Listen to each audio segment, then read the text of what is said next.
For this sample problem, pinapahanap sa atin yung position vector r directed from point A to B and the length of chord AB. And then, meron pa additional na detail dito na yung z daw equals 4 meters. Ito yung z na sa figure. This is equivalent to 4 meters. So, ito yung chord natin from A to point B. And then, given yung dimensions, we have 2 meters dito.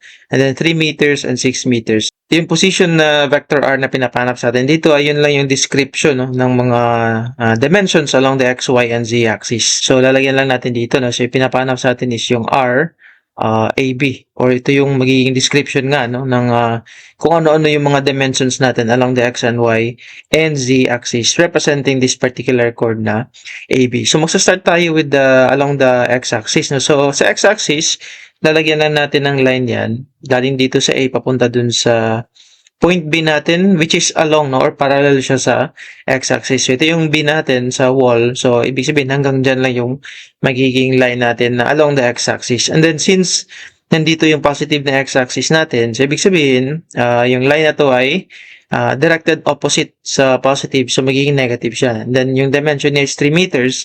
Therefore, meron tayong negative 3 na I. So, isa lang natin pagkasulat. That's negative 3 I. Tapos sa y naman, guguhit ulit tayo ng isang line na parallel dun sa y-axis natin. Hanggang dyan naman dyan sa line na yan. No? So, estimated lang yan.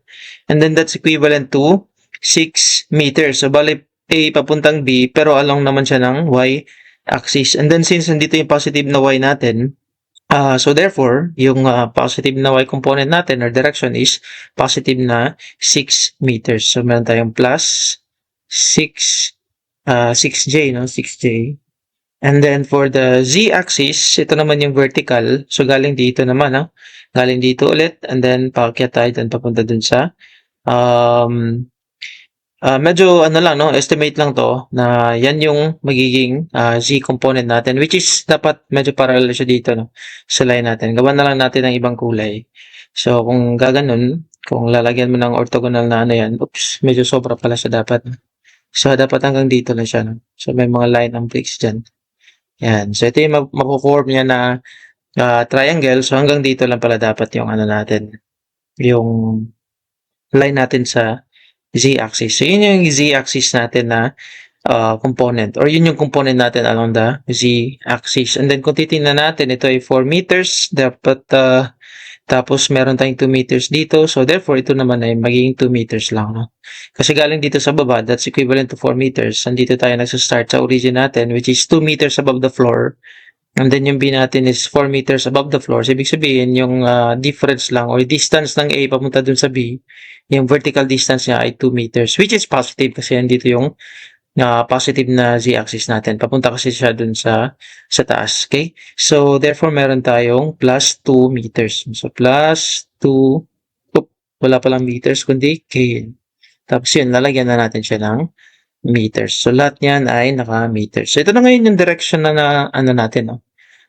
Direction vector or position vector R ng line AB. And then next ay pinapahanap sa atin yung length. Yung length lang naman, pag titingnan natin, puro right triangle yung napo-form natin dito, no? So, ang gagawin natin, Pythagorean theorem lang. Length AB, Pythagorean lang lahat, no? Kasi right triangle naman yan lahat. So, we have 3 squared plus 6 squared plus 2 squared.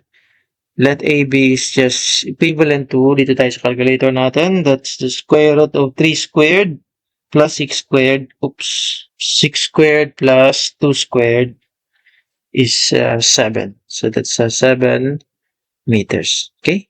Yan. So, ito na ngayon ang final answers natin. We have the position vector describing again the directions along the x, y, and z. Tapos, ito naman yung length ng chord, which is Pythagorean lang yung ginawa natin. Okay?